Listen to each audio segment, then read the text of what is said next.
Good afternoon, everyone. I am Professor Marta Cohen, academic lead for the specialty committee of pediatric pathology at the Royal College and vice president. Thank you for joining us today at the webinar on pediatric lymphoma part 1. Part 2 is going to be next Monday, same time. Today's webinar will run up for 1 hour and will include a short presentation by our speakers. We are honored to have Professor Leticia Quintanilla-Fent and Dr. Choi to present. After both presentations, we will have a very short question and answer session.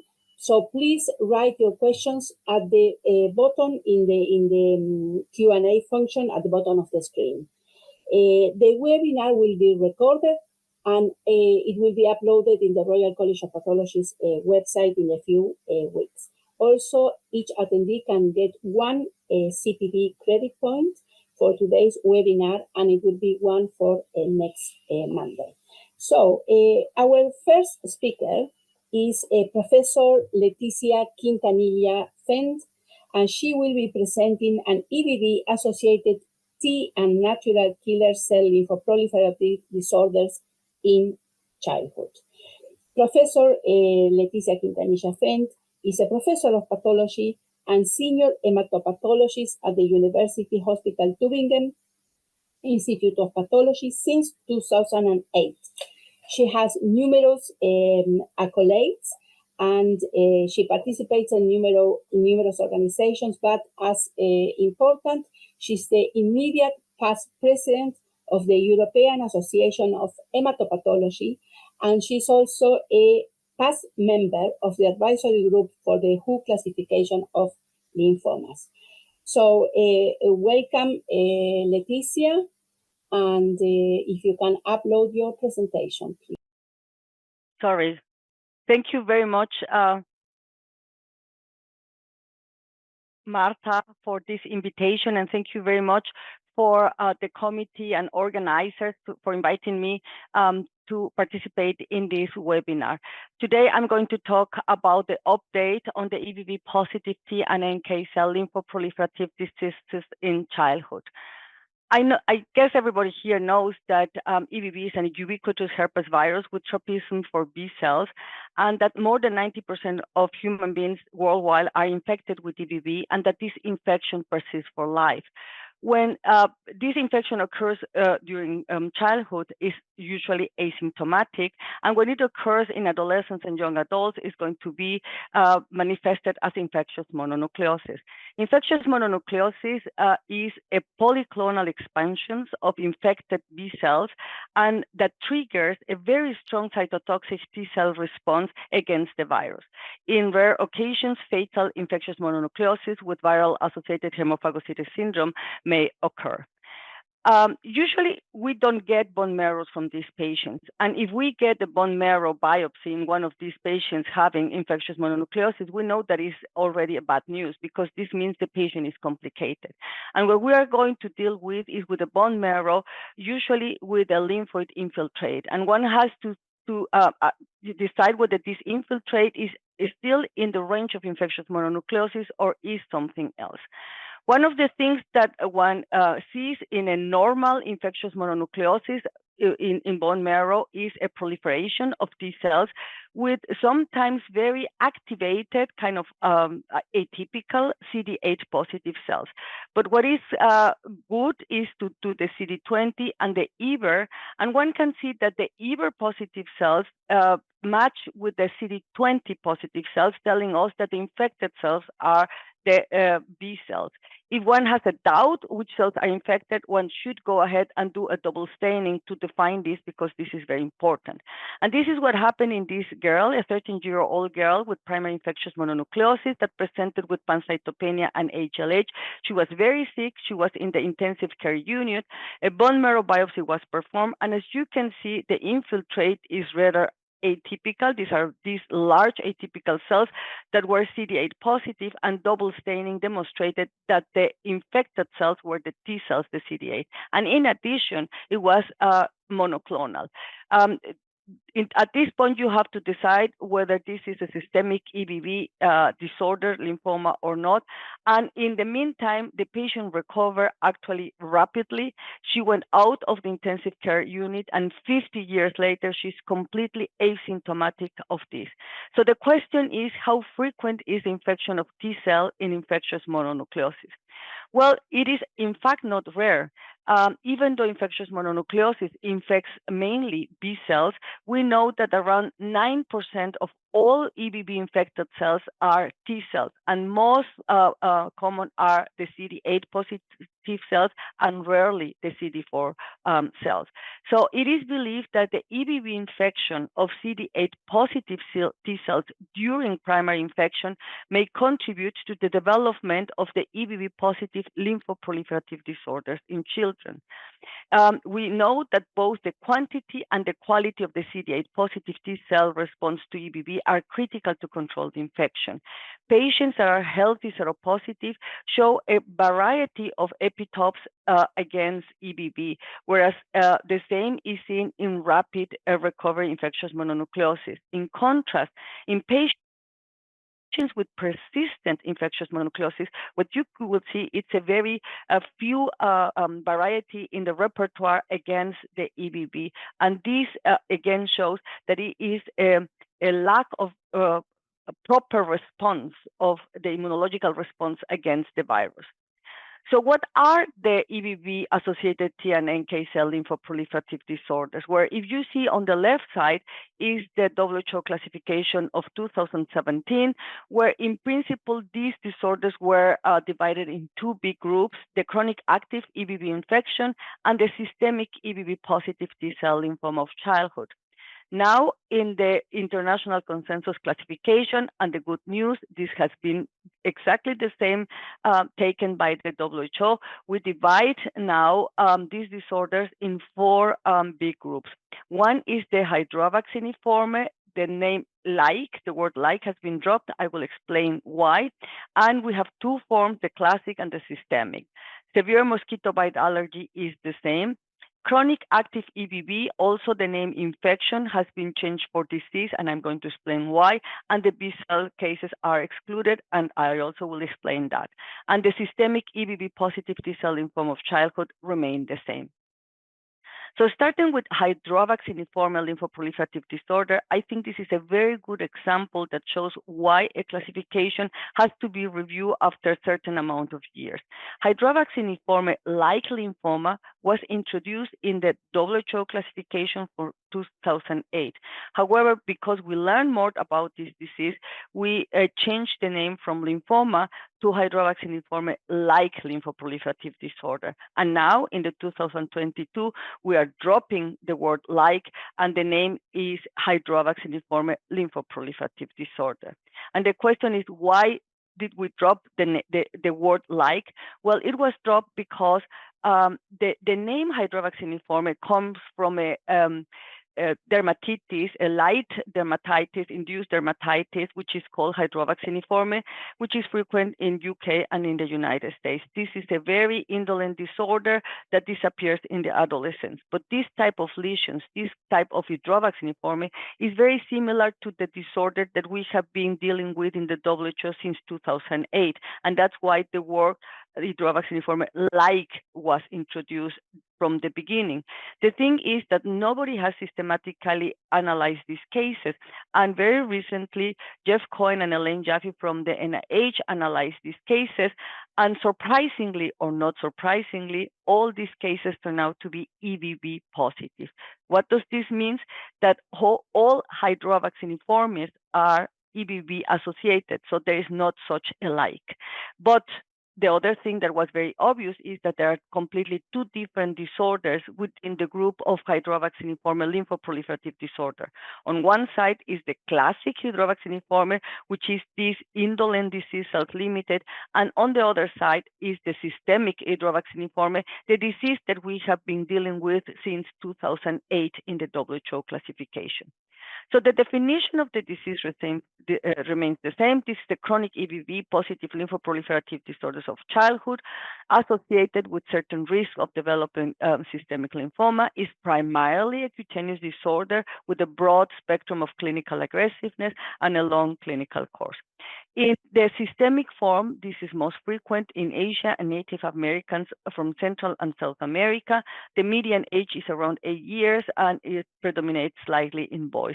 The etiology is unknown, but again, we believe it's this defective cytotoxic immune response against EBV infection, and a conservative approach is recommended, and in severe cases, the only curative therapy is hematopoietic stem cell transplantation. These patients usually present with papulovesicular eruptions that generally precedes the ulceration and scarring, and as you can see, is very much in the sun-exposed areas. Morphologically, if you take a biopsy in an inactive lesion, what you are going to see is the bulla. This is the intraepidermal bulla, and the lymphoid infiltrate is in the dermis surrounding vessels and appendix, and these usually are bland lymphoid cells. Practically all the cases are CD8 positive. There are rare cases that are CD56 positive, even rare cases that are CD8 and CD56 positive, and I will say that is very, very rare, the cases that are CD4 positive. This table summarizes the characteristic features of both disorders, the classic and the systemic. And the systemic, the skin lesions are also in non-exposed areas. This is very important, and photoprotection does not improve mostly these cases. The extracutaneous diseases are absent in the classic, and that is in the definition, whereas in the systemic, you see the skin lesions, the fever, the wasting, lymphadenopathy, and hepatosplenomegaly, but these usually regress after the acute episode. Morphology is the same. These are indistinguishable. The EBV-infected cells tend to be more the gamma delta in the classic and more the alpha beta in the systemic. The ethnicity I went through, and very important, both of them have high levels of EBV DNA level, and both of them can be monoclonal. So this doesn't help for the differential diagnosis.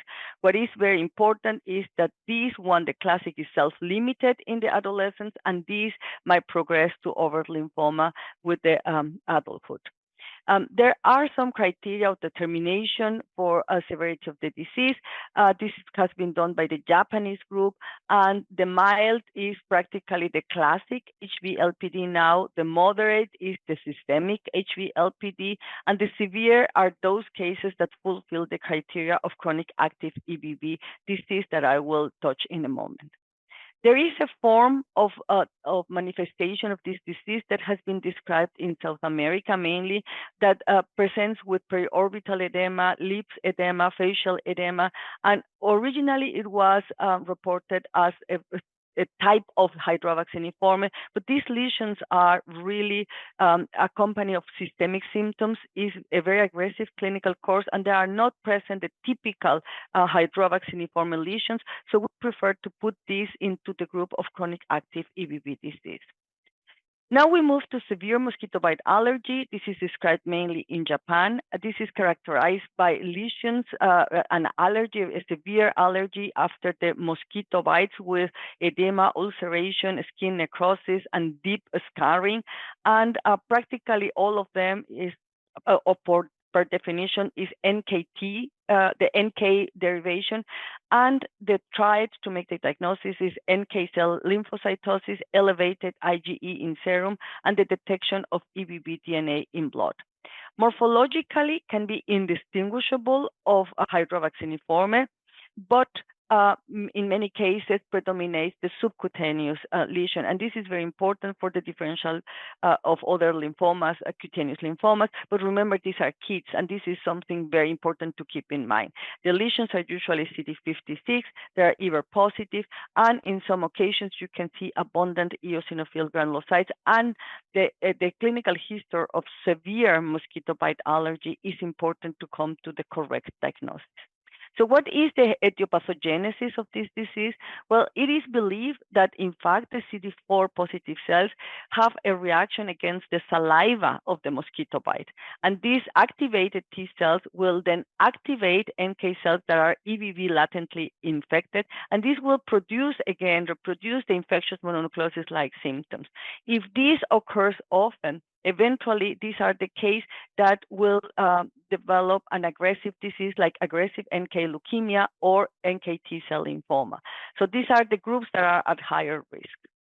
So what about chronic active EBV disease? What is new in this? Well, the first cases were described around the late 70s, and in the late 80s, early 90s, chronic active EBV infection, the name was coined and was described as a disorder of B cells, and some criteria were defined. However, in the 2000s, the Japanese start publishing saying, well, we don't see the B cells, we only see in NK and T cells, and there was a lot of confusion about what is chronic active EBV disease. So in 2008, there was a meeting at the NIH to define criteria, consensus, and these criteria came out of that meeting. So the chronic active EBV at that time could be of B, T, and NK cells. The symptoms should be more than 3 months. There has to be increase of EBV DNA in peripheral blood. EBV should be demonstrated in tissue and not known immunodeficiency. And very important, all the criteria needed to be fulfilled in order to make this diagnosis.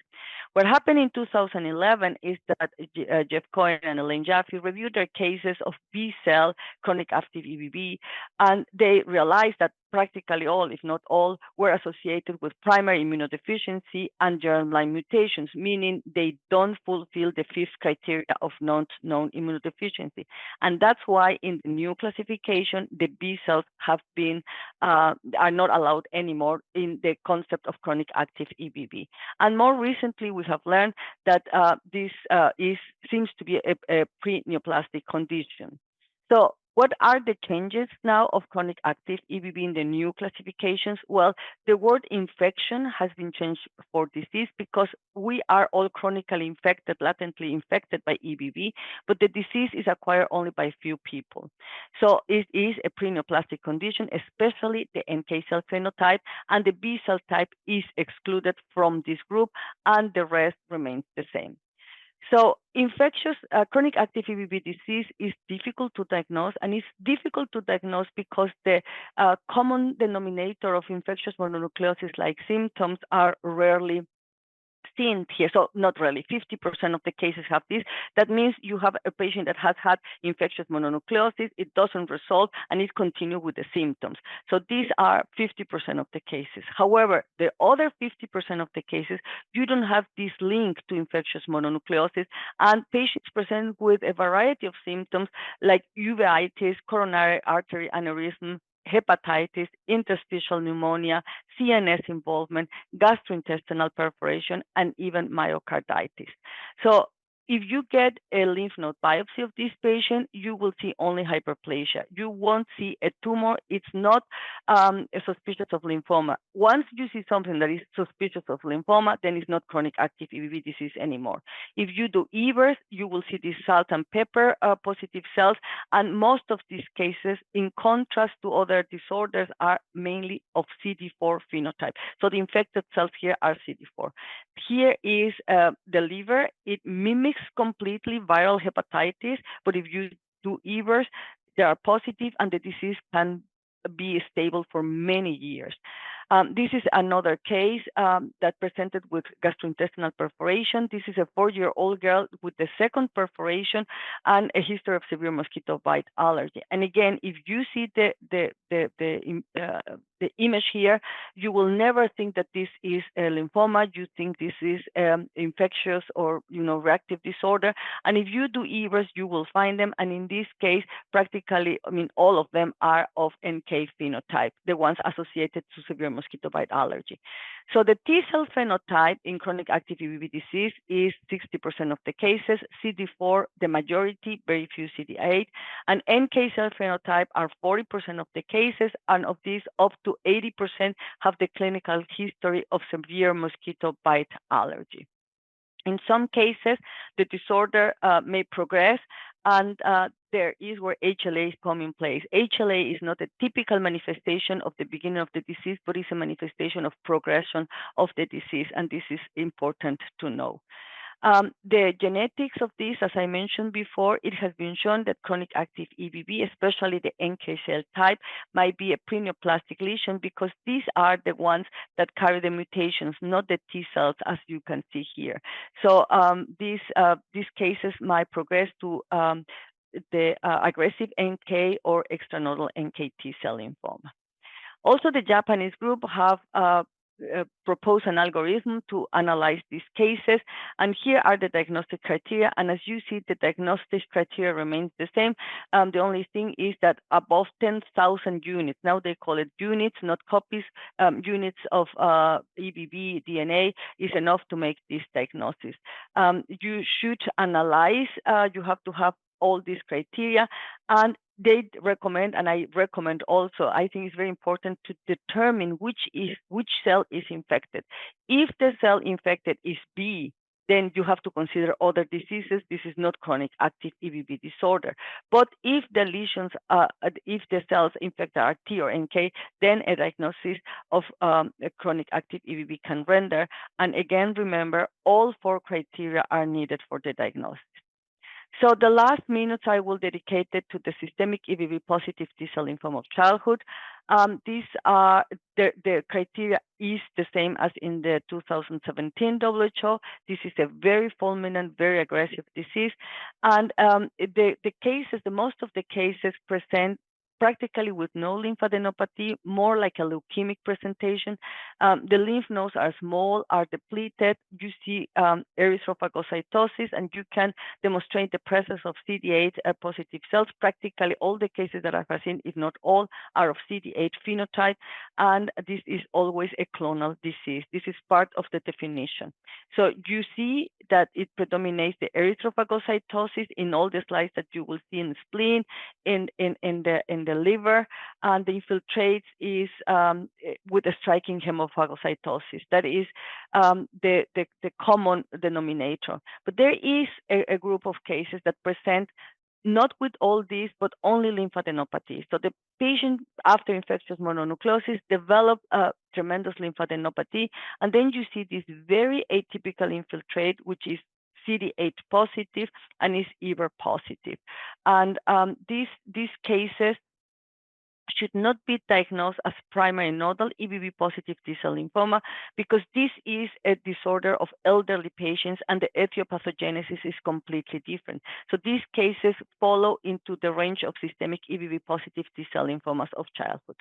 Indeed, the differential diagnosis is between these 3 disorders, and I think the most difficult differential diagnosis is between systemic EBV and the non-familial HLH. And I think there are certain things that will support more one disorder than the other, especially here the blunt cytology, here the cytogenetic alterations and the genetic mutations might favor this, but this is a difficult differential diagnosis. So at the end, I just have to say that the better understanding of the EBV-associated lymphoproliferative disorders has resulted on the recognition of well-defined entities and consequently improvement of their treatment. The diagnosis of this disorder is complex and requires a multi-parameter approach. This means it requires a close communication with your hematologist. And the NK disorders are rare in children, but these are the ones that have the highest risk to develop a malignant disorder. Thank you very much for your attention.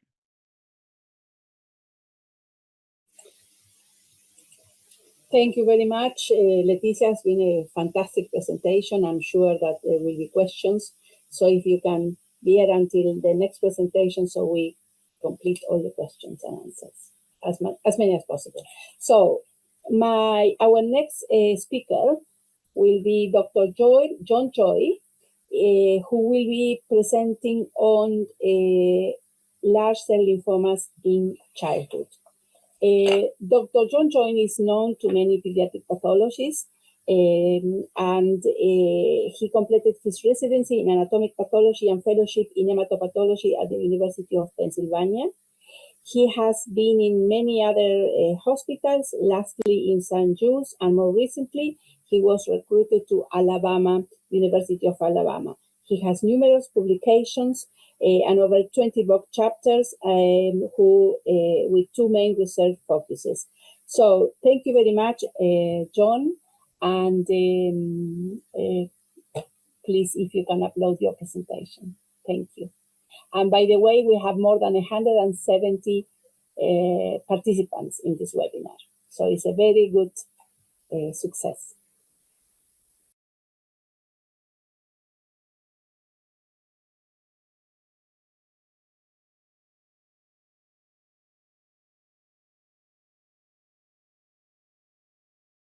Okay, I finally unmuted myself. Good afternoon, good morning for me at 6:30 in the morning or 7 in the morning. I thank the organizers for inviting me to present a talk on a broad topic of large cell lymphomas. And if I can get this to go, there you go. Okay, and I'm going to mainly be a superficial presentation, but mainly focusing on the differential diagnosis and how to work it up. Okay, so lymphomas is very common cancer of pediatrics, basically representing 16% of all cancers, only outflanked by the lymphoblastic leukemias. And so these are the topics. The lymphomas have been classified recently with the pediatric classification of all the common ones. And I'm going to cover the ones that are highlighted in red and orange type of thing. There's one classification that didn't make it into pediatric classroom, but they do occur in child, and that's from the WHO 4th edition, which is the external NK T-cell lymphoma. So I'll cover that briefly from a diagnostic point of view. So when I look at, from a diagnostic point of view, once I look at a lymph node and say it's abnormal and start thinking about what lymphomas could be, I look at the type of pattern. So the prominent ones are follicular and nodular pattern that helps narrow the differential down a bit. Now, as the lymphomas get, these kind of patterns are usually in early involvement, and as these large cell lymphomas get more involved in the lymph node, they can just present with a diffuse pattern, which is doesn't help you in the differential. So in terms of the nodular pattern, the main ones I think about is Hodgkin's lymphomas and early Burkitt's lymphomas, because they tend to zone into the germinal centers, and large B-cell lymphomas with the IR4 rearrangement. Okay. So Hodgkin's lymphoma is pretty common type of lymphoma, 40%. I think the vast majority are the classical, these aborted B cells that don't mark a lot with B cells, and then the less frequent nodular lymphocyte predominant Hodgkin's, which is 5%. And so here's a classic presentation of nodular sclerosing Hodgkin's lymphoma, where you see these nodules of cellularity with broad bands of fibrosis surrounding it. And within the cellular portions are these large atypical Sternberg cells, so oftentimes with prominent nucleoli. Some people call them RI cells that are immunophenotypic characterized by CD30 staining and PAX5 dim staining. Usually rosetted by T cells. So this is PAX5 negative T cells here, and then the dim staining Sternbergs in the middle. 15 is usually very helpful, but it's present in theoretically only 75% of Hodgkin's by classic IHC. In some institutions, much less frequent than that because of clone use. The other type of Hodgkin's is this nodular predominant Hodgkin's, and this is kind of the pattern here. But you can see this also in classic Hodgkin's early cellular phase without the fibrosis. And similar to the classic, there are these large atypical cells, often have more popcorn morphology or LNH cells, but these cells sometimes look like classic Hodgkin's 1 with prominent nucleoli. They immunophenotypically, though, are different in terms of they mark pretty well for B-cell markers, CD20, 45, and 79, and often are negative for 30. But sometimes they are small cases are 30 positive, EBV positive, and still be considered nodular lymphocyte predominant Hodgkin's lymphoma. There are lots of patterns for it, and so there's a paper that basically looked at 6 different patterns for it. Most of them are straightforward. The most difficult one is the T-cell rich B-cell lookalike, essentially, if you look at these popcorn cells that scatter among a whole bunch of small lymphocytes, it's often difficult to distinguish between the two differentials, but really comes down to the presence of small B cell, which you should not see in T-cell rich B-cell lymphoma, which they be all. So that takes us to the Hodgkin's, on to the non-Hodgkin's. Okay, the most common non-Hodgkin's lymphomas are Burkitt's lymphomas and diffuse large B-cell lymphomas, and anaplastic coming in close.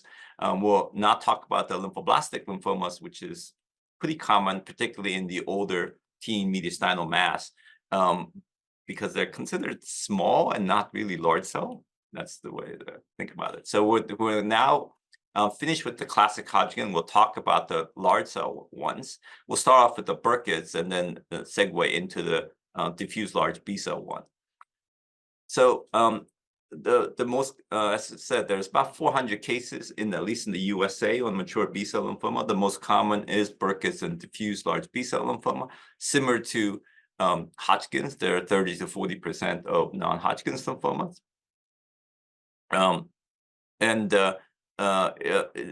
It's undergone changes over the year in terms of definition. Back in 2001,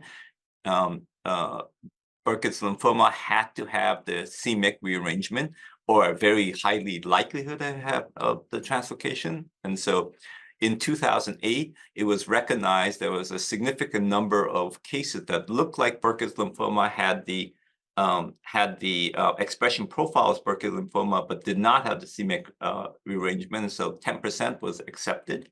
Burkitt's without c-Myc translocation was accepted. But in 2016 and 22, the pendulum has swung a little bit back to almost always has to have the c-Myc translocation. And a separate category was broken out, which was called high-grade B-cell lymphoma with 11q aberrations. And these look morphologically perfectly like Burkitt's. There's some slight variations, but virtually indistinguishable, and tend to be more localized and more favorable. So here's a classic picture of diffuse large, Burkitt's lymphoma, those sheets of cells. This is the more extensive involvement of the lymph node. And it is characterized by tingible sky pattern, which really is the tingible body macrophages, or starry sky pattern. And these are the tingible body macrophages imparting that look. The cells tend to be uniform in size and shape and tend to be of the same size as histiocytes, hence sort of medium size to small size, if you think about it. They often lack prominent nucleoli, and they have usually multiple nucleoli. And so if you use these criteria, there's a high consensus among pathologists for Burkitt's lymphoma. A lot of work has been done on this, and it turns out that Burkitt's lymphoma, in addition to the MYC mutations and the involvement with malaria infections, also have a lot of genetic mutations, particularly in the transcription profile ID3, TF3 mutations that regulate cyclin D3 and causes the proliferation. And so, interesting enough, these mutations are present in Burkitt's lymphoma, but they're rare to absent in the high-grade B-cell lymphoma of 11q aberrations, and hence I guess a reason for distinguishing between these two subpopulations of disease. So this is a flowchart on how one person, Niraj, recommends working up the Burkitt's lymphoma, and this is in the adult population. So there are certain diseases that are really infrequent in the pediatric population, not considered. So these are just the high-grade NOS, and then the high-grade with the double hit, the triple hit mutations. And so the distinction really comes down to Burkitt's lymphoma and Burkitt's. Well, they call it Burkitt. The Burkitt's-like lymphoma with 11q abnormalities have undergone many names, and so the last one is the high grade with the 11q aberrations. And really, it comes down to molecular or genetics and molecular studies showing MYC rearrangement for Burkitt's and the 11q abnormalities for the other disease. Okay.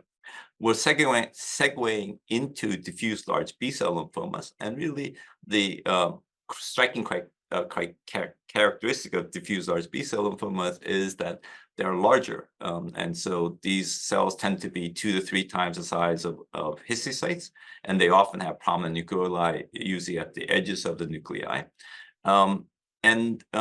if you use those criteria and the immunophenotype is B cells, then there's a high concordance among pathologists for this diagnosis. There's in the adult field, there's a wide range of outcome. So the cure rate is only 50%, and there's an attempt to subdivide this in finer details to predict who'll do worse and who'll do better. In the pediatric, it's not so set, and so they all tend to do relatively well, and they all have similar characteristics. Now here, the c-Myc mutation I changed to rare, but over the years it has changed. So at very early on, they said 38 to 40% could be c-Myc rearranged, but now these are accepted as the variants of Burkitt's lymphoma. So there are some cells that are somewhere in between, and these were classified sometimes as diffuse large B-cell and sometimes as atypical Burkitt. And now the recommendation is if it looks close to Burkitt's and have the c-Myc mutations, just to call it Burkitt's.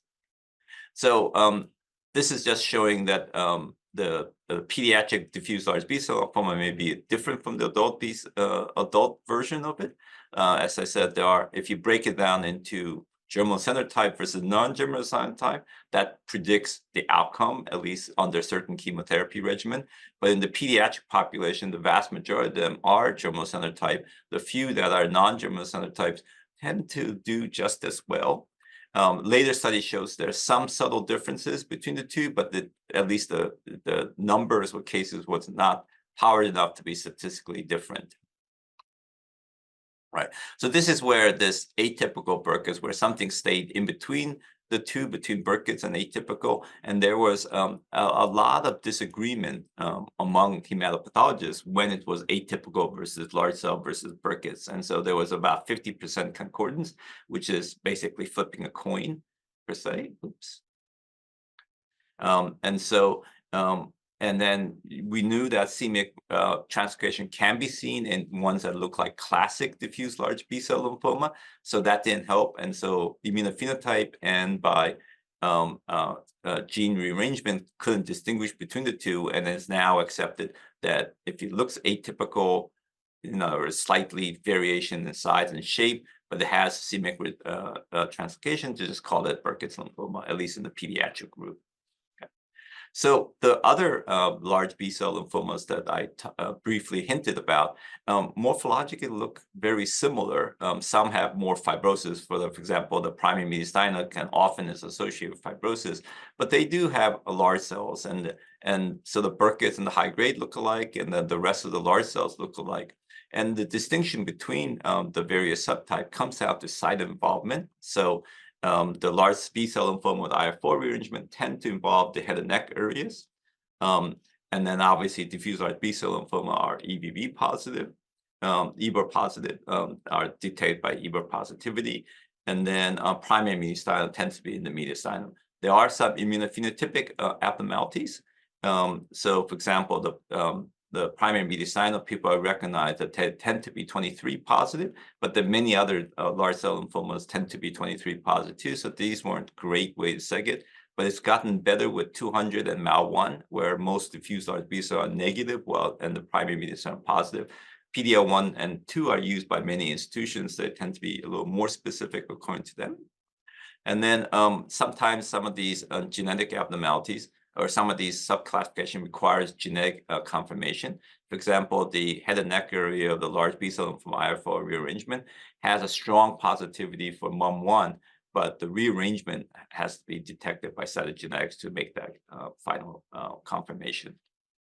Okay, so that's the large B-cell lymphomas, and then we get into the large T-cell lymphomas. Though here I tend to, I often lump the ALK-positive large B-cell lymphoma with the anaplastic ones.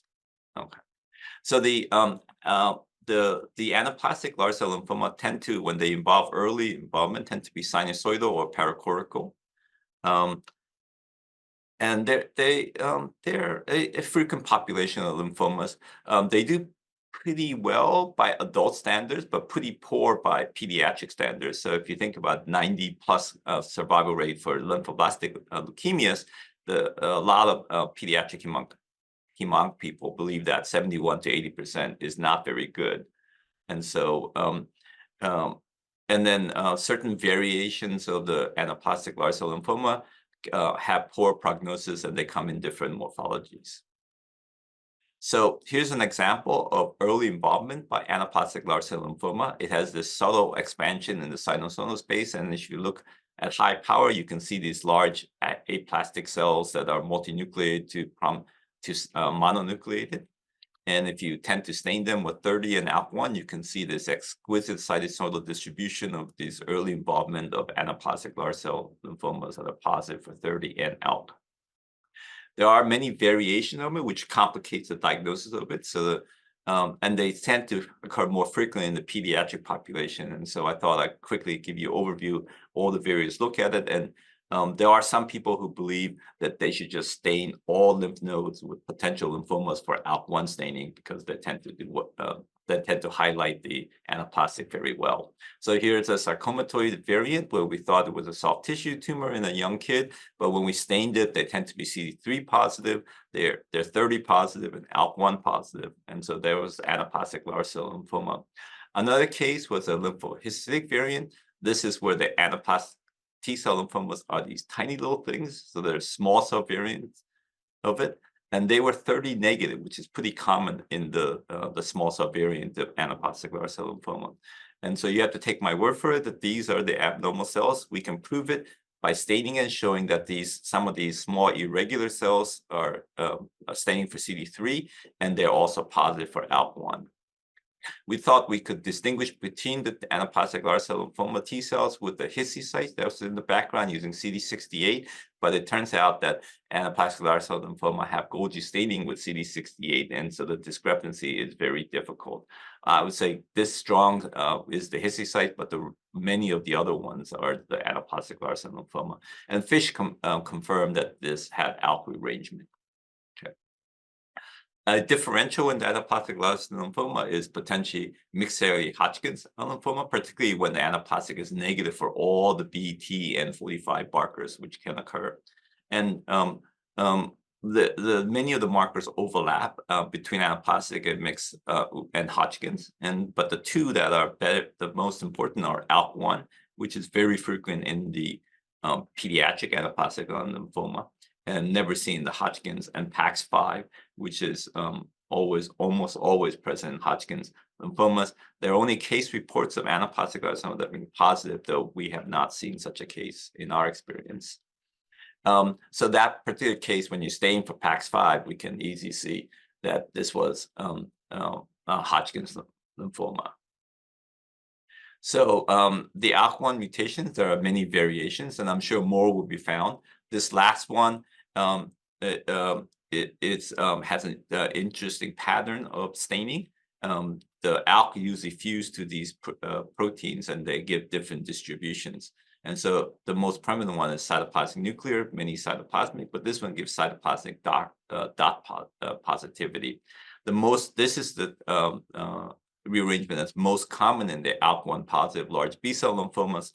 The ALK1 B-cell lymphoma I tend to lump in with this anaplastic ones because they're morphologically very ugly looking, and so they are more plasmacytic or immunoblastic, but they do have similarity to anaplastic lymphoma. They have sinusoidal growth patterns or paracortical growth patterns when they're early involved, and they're often negative for many of the B-cell markers that we think of that are classically associated B-cell lymphoma. They tend to express plasma cell markers, which is usually not the frontline staining for pediatric side. So if we see ALK1 positivity, then and see everything's negative, then we tend to go on with the plasmacytic markers to officially rule out ALK1 positive large B-cell lymphoma. So as I said, this was turned out to be anaplastic with the large T-cell lymphoma, but this ALK1 positive B-cell lymphoma is in the differential. And lastly, we'll talk about the NK cells. So there's the aggressive NK cell leukemia, and these are related to the diseases that was presented in the previous talk. The extranodal NK T-cell lymphomas didn't make it into the pediatric classification, but they can be seen in children's. So, and so more has been written about extranodal NK T-cell lymphomas, and so they tend to have similar angiodestructive patterns. They have an immunophenotype that's more NK look, and they're strongly EBV positive. If you look at the immunophenotype of NK cell lymphomas or leukemia, sorry, as well as their morphology when they involve tissue, they're very similar to the extranodal NK, except in some cases they're 16 positive, which the extranodal tend to be negative, but that's usually detected by flow. So here's a case of a 16-year-old presenting with wide distribution, including abdominal small bowel mass that leading to perforations, and resected mass shows this extensive infiltration by these large atypical cells, and they were positive for 3. So CD3, most IHC stains the epsilon chain, so that epsilon chain is not specific for T cells, but can be seen in NK cells. So the presence of 3 doesn't mean that specific T could be NK T cells. 5 is a little more specific, so it's negative for 5, 4, and 8 is positive in this case. 50 NK marker 56 though, and the cytotoxic markers, TI1 was positive, ALK1 was negative, and the EBV was strongly uniformly positive. People have done cytogenetic abnormality, and they see abnormality in 6 and 11q, and this has also been shown in the NK leukemias also. So that doesn't help you with that. So really the distinction between extranodal NK T-cell lymphoma and aggressive NK cell leukemia comes down to site of involvement. So about most of them present with nasal mass, about 2/3. But there are ones that tend to be doesn't involve the nasal one. They'll still be considered extranodal NK cell lymphoma, but the aggressive NK one tend to be the main mass is leukemia. It tends to be marrow, blood, and occasionally liver and spleen. Okay, and so that's a quick whirlwind of the main large cell lymphomas and the differential diagnosis and workup on that. And so that ends my presentation, I believe. Yes. Thank you, John. Both presentations have been amazing. So I would like to invite questions. We have one from Victoria that I will read now. So if you can, participants can put some questions in the Q&A box at the end. So we will dedicate the next 11 minutes to read and try to answer.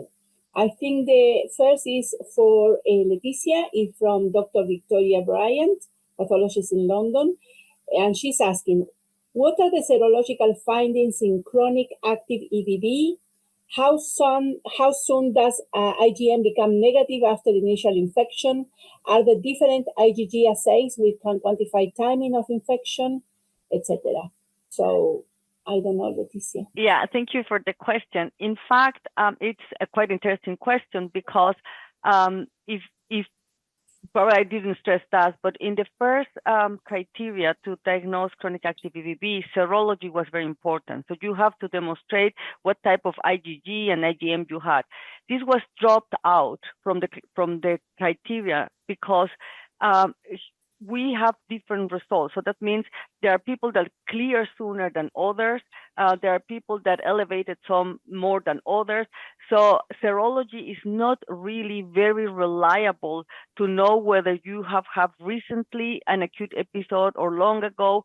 And we know that even for example, systemic EBV, you have an acute episode and the IgM doesn't elevate. So because the serology is not that reliable, is not used anymore. What is used is the amount of EBV of particles, DNA of EBV copies in peripheral blood. So you measure that, and based on that, you make the diagnosis. And as I mentioned, now the cutoff is 10,000. So if you have more than 10,000 units, international units are called, before were copy numbers, international units of EBV DNA, and all the other parameters, you are allowed to make the diagnosis of chronic active EBV, and the serology is not anymore taken into consideration because of it's not reliable. Thank you. That's a very, very good answer. The next question is also for you, Leticia, from Dr. Raluca Mihai. He said, thank you for these wonderful talks regarding EBV infection in post-transplant patients. Is it possible or useful to distinguish between EBV infection, reactivation, and a polymorphic post-transplant proliferative disorder? Would they be treated similarly with reduced immunosuppression? Well, I mean, the answer is yes. I mean, once you have EBV, they will be treated different, but I don't think there is a need to differentiate between infection and reinfection. I mean, usually it's reactivation. In the post-transplant setting, well, it depends if you are dealing with pediatric, probably is a primary infection. In adults, it's more the reactivation. But as long as you have EBV, what you have to deal with is the EBV. So usually the first step is to reduce the immunosuppression. If that doesn't, respond, they add a little bit of rituximab immunomodulators, and from there is like a stepwise increasing of chemotherapy to see the response of the patient. Okay, thank you. From Kasif, I think it's for Dr. Choi. Can PAX5 have strong expression in classic Hodgkin lymphoma? The answer is yes. So the dogma is they're dim, and most often, almost always, they are dim, but there are exceptional cases. And so if everything else fits for it, you would still call it, particularly if the morphology fit for it, I would still call it classic Hodgkin's, even despite the strong PAX5 staining. And so these are tumors, then they'll always follow the rules that we assign them. I know. We don't have any more questions. I don't know if somebody wants to write another. This is your opportunity. I give a few more. One question I have maybe for both of you.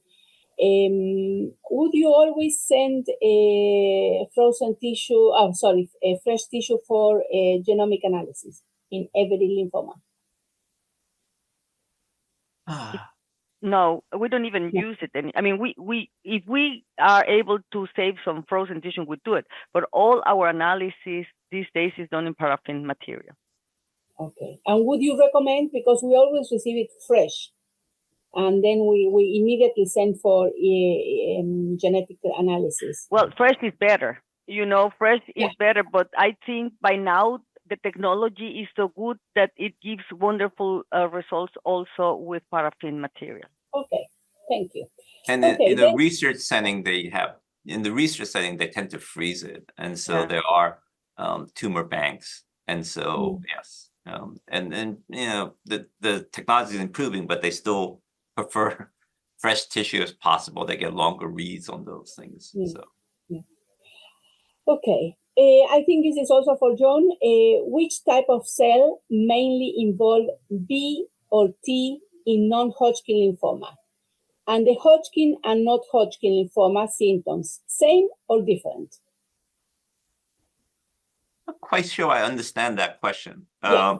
Let's see. What type of cell mainly involve B and T in non-Hodgkin lymphoma? So if you look at the normal B and T cell development area, anywhere from immature to the mature at different arms and things like that, almost you can see tumors at almost every single stage. And so lymphoblastic lymphomas / leukemias can be seen in the early ones, and then germinal centers you can see in the late one, marginal zone you can see in, so almost any one of them. Which is the most common? I would say that you just play with the numbers games. So in the pediatric population, the diffuse large B-cell lymphoma tend to be germinal center type, and so presumably arising from the germinal center.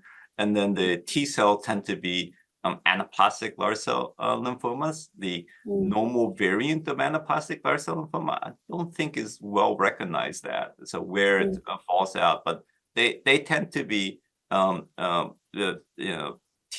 4 positive, so presumably they're more mature cells. Thank you. We have one from Saba from France. What antibodies do you perform systematically in Hodgkin? Again, this is for you, John.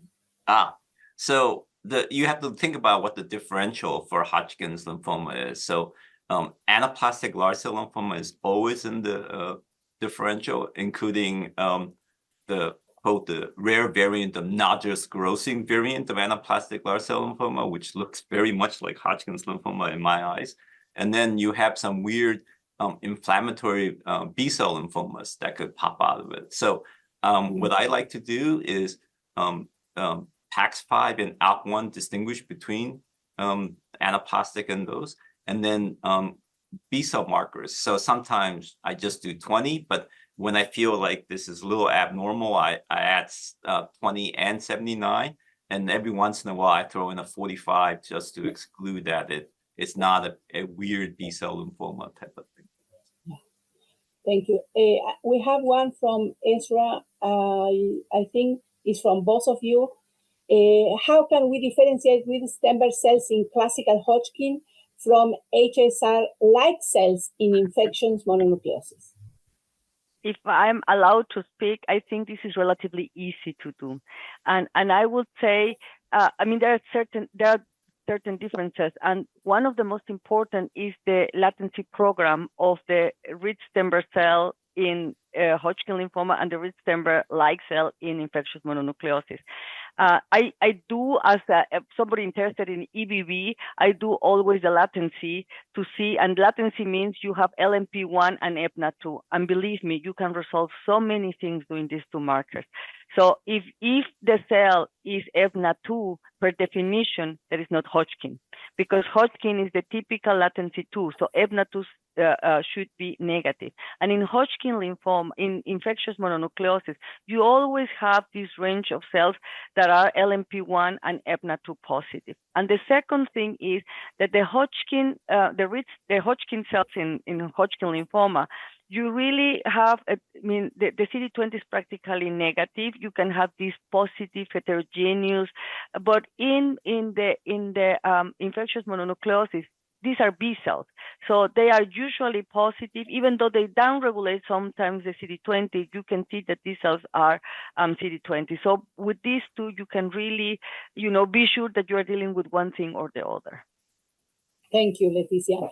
I think we have 2 short questions. One is for John from Sabah again, after the PAX5. What about MAM1? For classical Hodgkin? I think so. I think this is what she said. So I don't have much experience with it. I don't use the MUM1 to use as a differential for it. And so I tend to use the MUM1 mainly for the trying to separate out ABC from the germinal center type, and then trying to raise the possibility of an IR4 rearrangement, or if I think it's a plasma cell type. But at least in terms of using it, trying to make a distinction between classical Hodgkin's and diffuse large B-cell lymphoma, I don't use MUM1, which can be positive in both. Well, I mean, if I can say something, we have MUM1 in our panel for Hodgkin. It doesn't help for the differential diagnosis. You are completely right. But in Hodgkin lymphoma, MUM1 is always a strong and homogeneous positive, and only in the Hodgkin cells. When I see weak MUM1 or I see a variation of MUM1, then I start to get worse. Yeah, thank you. From Gerard, I think it's for Leticia. Are there any known particularities in systemic T-cell lymphoma EBV positive of the childhood presenting with lymphadenopathies? Not that I know. I mean, the cases that I have seen are cases that really go from infectious mononucleosis to massive lymphadenopathy, and then the biopsy is showing the lymphoma. So nothing, especially immunosuppression behind, or at least nothing that is clear to us by now. Okay, I think we have time for the last question, so we'll respond them all. It says, large cell lymphoma, I think this is for John maybe, large cell lymphoma with IRF rearrangement, is it always restricted to Walden's ring region? Can we label a case exhibiting similar immunohistochemistry profile in another site as large cell lymphoma with IRF rearrangement? So Leticia is shaking her head yes and no to all those questions. And so I agree with her, essentially. So they're not always restricted. They're funny tumors. They can do anything they want. And so if it's another area and meets the profile, and certainly if it has a rearrangement, then yes, I would call it. And at least in the adult population, they really like that diagnosis because they have a much favorable prognosis compared to other diffuse large B-cell lymphomas. Another typical site of these lymphomas is the intestine. So they tend to be in the Walden's ring, in the intestine, and also in soft tissue tumors, interestingly enough. I have seen several already in soft tissues. Yeah. Thank you. I would like to make a note that the CPD certificates won't be sent. You can self-credit this from attending the webinar. I would like to thank our speakers, Professor Leticia Quintanilla-Fent and Dr. John Choi, for presenting today. I hope you enjoy today's webinar. We thanks all attendees that were more than 170. And I would like to invite all of you to attend the second webinar and last webinar next Monday, 5th of February, same time. It will be from Professor Falco Fent and Dr. John Choi again. So thank you, both of you, and thank you all the attendees. Thank you. Thank you, everybody. Bye-bye. Bye. Bye.